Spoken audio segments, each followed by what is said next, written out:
नमस्कार, मैं शिवानी रतूड़ी लाइव में आपका स्वागत करती हूँ। बिहार में जैसे जैसे विधानसभा चुनाव की आहट तेज होती जा रही है, वैसे वैसे नीतीश कुमार ने अपने प्रशासनिक और राजनीतिक फैसलों की गति भी बढ़ा दी है। चुनाव से ठीक पहले बोर्डों और आयोगों में ताबड़तोड़ नियुक्तियां और पुनर्गठन की प्रक्रिया अब स्पष्ट संकेत देने लगी है कि सरकार मतदाताओं के विविध वर्गों के साधने के लिए हर संभावित दांव आजमा रही है। इसी कड़ी में नीतीश सरकार ने गुरुवार को एक बड़ा और प्रतीकात्मक फैसला लेते हुए संस्कृत शिक्षा बोर्ड का पुनर्गठन कर दिया, जिसकी घोषणा शिक्षा विभाग ने विधिवत अधिसूचना जारी कर दी।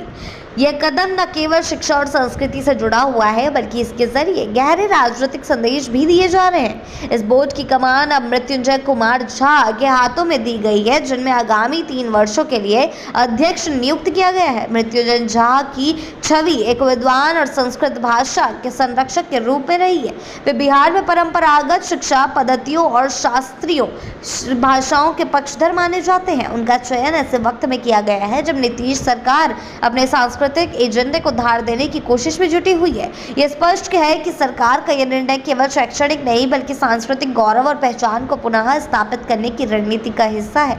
लेकिन अगर इस पूरी कवायद को गहराई से देखा जाए तो ये केवल भाषा और शिक्षा तक सीमित नहीं है। सरकार ने इस बोर्ड में बीजेपी और जेडीयू के विधायकों को भी सदस्य बनाकर इसे सियासी संतुलन साधने वाला मंच बना दिया है।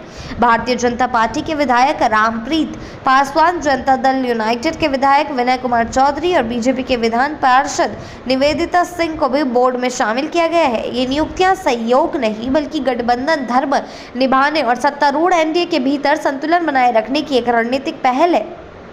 इसके अलावा बोर्ड ने अन्य सदस्यों के रूप में चंद्रकिशोर कुमार, अरुण कुमार झा, धनवेश प्रसाद कुशवाहा, दुर्गेश कुमार राय और अनुरंजन कुमार झा को स्थान दिया है। ये सभी किसी न किसी रूप से संस्कृत शिक्षा, सामाजिक योगदान या सांस्कृतिक गतिविधियों से जुड़े रहे हैं। सरकार ने इस पुनर्गठन में जाति और सामाजिक प्रतिनिधित्व का भी खास ध्यान रखा है। ब्राह्मण, कुशवाहा और अन्य पिछड़ा वर्ग से लेकर महिला प्रतिनिधित्व तक को भी सुनिश्चित करते हुए यह स्पष्ट संकेत दिया गया है कि बोर्ड एक समावेशी प्रतिनिधित्व का उदाहरण बनने कर सामने आने वाला है। जी हाँ, ये पुनर्गठन ऐसे समय में हुआ है जब राज्य में राजनीतिक सरगर्मियां चरम पर है। महागठबंधन और एनडीए के बीच सियासी जंग जो है तेज हो चुकी है और तमाम दलों ने अपने अपने क्षेत्रों में रैलियां, जनसभाएं और शक्ति प्रदर्शन शुरू कर दिए हैं। ऐसे में संस्कृत शिक्षा बोर्ड का पुनर्गठन कर नीतीश सरकार ने न केवल शिक्षाविदों को साधा है, बल्कि पारंपरिक मतदाता वर्ग, विशेषकर ब्राह्मण और मध्यम वर्गीय अभिभावकों को भी एक स्पष्ट संदेश देने की कोशिश की है कि उनकी भावनाएं,